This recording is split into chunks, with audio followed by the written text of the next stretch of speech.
जयराम जी हैं? माननीय सदस्य जयराम जी। बाकी कोई नहीं है सर? नहीं, अभी समय भी नहीं है जी। ठीक है, ठीक। धन्यवाद माननीय अध्यक्ष महोदय।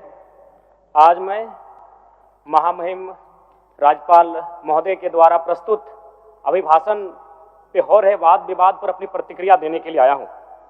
महोदय, एक छोटी सी कहानी मैं बताना चाहूंगा। एक महिला थी, उसकी छोटी बच्ची जिसकी उम्र 5 वर्ष थी, वो अपनी माँ से आकर पूछती है कि माँ, छोटे भाई का मृत्यु कब होगा?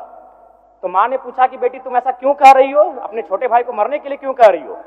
तो छोटी सी गुड़िया ने कहा कि माँ, बड़े भाई की जब मृत्यु हुई थी तो बहुत सारे लोग हमें खाना देने के लिए आए थे, हमारे घर में भोजन नहीं था, हमें कपड़े नहीं था, तो बहुत सारे लोग हमसे मिलने आए थे और हमें खाना देकर गए थे। और मैं चाहती हूँ कि छोटा भाई भी अगर मर जाएगा तो शायद बहुत सारे लोग आएंगे, हमें भोजन देंगे, हमें खाना देंगे, हमें कपड़े देंगे, क्योंकि हम 4-5 दिनों से भूखे हैं। महोदय, आज यही भाव कोयलांचल के हर एक रैयतों के घर में है कि जब भी हमारी जमीनों का अधिग्रहण होगा, जब कोई कंपनी हमारी जमीन का अधिग्रहण माइंस के लिए करेगी और जब माफियाओं के द्वारा उन पर लाठीचार्ज होगा, उनके लठेत के माध्यम से उन पर हमला होगा, तो कोयलांचल के रैयत चाहते हैं कि साथ साथ में 2-4 IAS IPS को भी चोट लगे। क्यों लगे? न विगत कुछ दिन पहले बागमारा में एक घटना घटी थी, हिलटॉप कंपनी का मामला था। DSP महोदय घायल हुए थे, सरकार ने वीडियो कॉल से बात किया था, सरकार ने उस मामले को संज्ञान में लिया था, लेकिन ठीक उसके कुछ दिन बाद सिंदरी के सुरंगा में फिर एक घटना घटती है। इस बार महिलाओं को सड़क पे दौड़ा दौड़ा कर पीटा गया, उनकी साड़ियों को फाड़ा गया, उनके कान की बालियों को नोचकर छीन लिया गया, लेकिन न FIR होता है, न कार्रवाई होती है। महोदय, इसी प्रकार से आज एक मामला संज्ञान में आया है। मैं सदन को सचेत करना चाहूंगा, ये मामला मांडू का है। महोदय, मांडू के प्रभावित गांव बसंतपुर, पचड़ा, कोतरे, बालमहुआ, हुरदाग, रहवान, पचमो, इचाकडी, बरगैया, ठोठाटा, लइयो, दनिया, यहाँ एक कंपनी है। उस कंपनी का नाम है पावर मेक लिमिटेड और उसकी सहयोगी कंपनी अमर इंडिया लिमिटेड। इनके माध्यम से खनन का कार्य होना है। अध्यक्ष महोदय, विगत 2-3 दिनों से लगभग 500 की संख्या में महिलाएं धरने पर बैठी हैं। यह मामला मैं सरकार को आपके माध्यम से संज्ञान में देना चाहता हूं। अगर सरकार संवेदनशील है, क्योंकि लॉ एंड ऑर्डर की बात करती है, ये सामाजिक न्याय की बात करती है, विधि कानून की बात करती है, तो भारतीय संविधान आर्टिकल 14 कानून के समझ सबको बराबरी की बात करता है। एक DSP घायल हुए, आपने लॉ एंड ऑर्डर को हाथ में लिया, DIG IG ने मार्च किया, DSP ने संज्ञान में लिया, DC घटनास्थल पर गई, लेकिन जब ग्रामीणों को पीटा जाता है, जब ग्रामीणों की जमीनों को जबरन लिया जाता है, कानून अपनी प्रतिक्रिया क्यों नहीं देता? अध्यक्ष महोदय, इसलिए मैं एक गंभीर मामला आपके संज्ञान में देना चाहता हूं।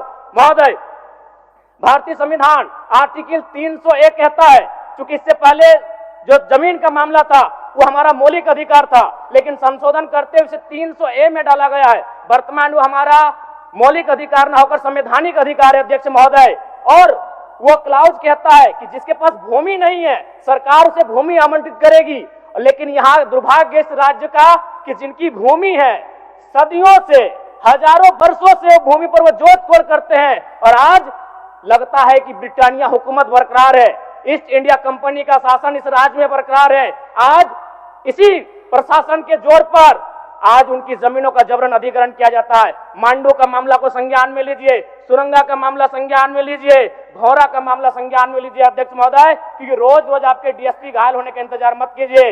विधि के समक्ष अगर सब बराबर हैं तो रैयतों को भी जान जाती है, रैयतों को भी चोट लगता है। इस मामले को संज्ञान में लेंगे। महोदय, मैं आगे कहना चाहूंगा, अभी वरिष्ठ नेता ने कहा लॉ एंड ऑर्डर, मैं मानता हूं कि लॉ एंड ऑर्डर आपका है, लेकिन कहां है अध्यक्ष महोदय?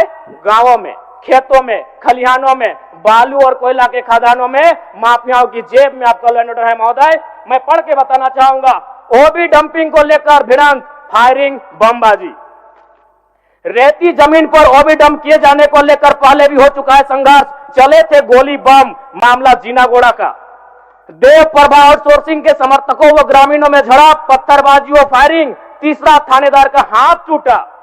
अचानक बमबाजी व फायरिंग से मची भगदड़, पुलिस की मौजूदगी में एक दूसरे पर पत्थर बरसाते लोग। मैंने कहा लॉ एंड ऑर्डर है अध्यक्ष महोदय, कहां? गांवों में, खेतों में, खलिहानों में, कोयला के खदानों में, माफियाओं की जेब में। अध्यक्ष महोदय, मामले को गंभीरता पूर्वक संज्ञान में लीजिए। अध्यक्ष महोदय, फिलहाल मांडू के मैंने जिन गांवों का नाम जिक्र किया है, अभी भी 500 महिलाएं धरने पर बैठी। अध्यक्ष महोदय, अगर सरकार इस मामले को गंभीरता पूर्वक नहीं लेती अध्यक्ष महोदय, तो बागमारा और झरिया जैसी घटनाएं मांडू में घटित होने में देर नहीं लगी अध्यक्ष महोदय।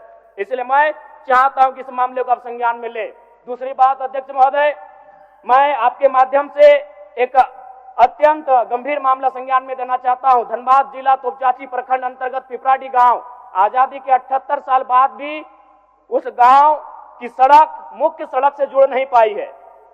उनका मामला आता है अभयारण्य भूमि, सेंचुरी का भूमि का मामला संज्ञान में आता है। अध्यक्ष महोदय, मैं सदन के माध्यम से सरकार से पूछना चाहता हूं कि पारासनाथ पहाड़ में सड़क बन सकता है तो पिपराडी गांव में क्यों नहीं बन सकता है अध्यक्ष महोदय। पारासनाथ पहाड़ में जिन लोगों की सड़क की जरूरत थी अध्यक्ष महोदय, चूंकि वह धनी लोग थे, वो संपन्न लोग थे, इसलिए पारासनाथ के पहाड़ में जो कि सेंचुरी अभयारण्य है सड़क चली गई, लेकिन पिपराडी गांव सड़क नहीं जा पा रही अध्यक्ष महोदय। ये तोपचाची प्रखंड का मामला है, इसे संज्ञान में लेंगे। दूसरी बात अध्यक्ष महोदय, जो विषय मैंने कहा 300A में स्पष्ट है कि राज्य अपनी विधायकी शक्ति का उपयोग करके संपत्ति के अधिकारों को सीमित, कम या बदल कर सकता है। इसलिए आपसे आग्रह होगा, जो भी मामले भूमि संबंधित खासकर खनन क्षेत्रों से आते हैं, उसके लिए आप एक पोर्टल बनाए अध्यक्ष महोदय, एक शिकायत पत्रिका बनाए अध्यक्ष महोदय, क्योंकि मामला बहुत ही हिंसक रूप धारण कर लेता है। मैं उस क्षेत्र से आता हूं, मैं कोयलांचल के क्षेत्र से आता हूं अध्यक्ष महोदय, मैं रोज बमबारिश, गोली, तमाम घटनाओं को देखता हूं, सुनता हूं अध्यक्ष महोदय, और आम व्यक्ति की कहीं सुनी नहीं जाती है। इसलिए आपके माध्यम से सरकार से मेरा आग्रह होगा, ऐसे विषयों पर सरकार गंभीर रहे। अगर गंभीर नहीं रहती है तो अप्रिय और अनहोनी घटना होने में देर नहीं लगी अध्यक्ष महोदय। धन्यवाद अध्यक्ष महोदय, बहुत बहुत धन्यवाद।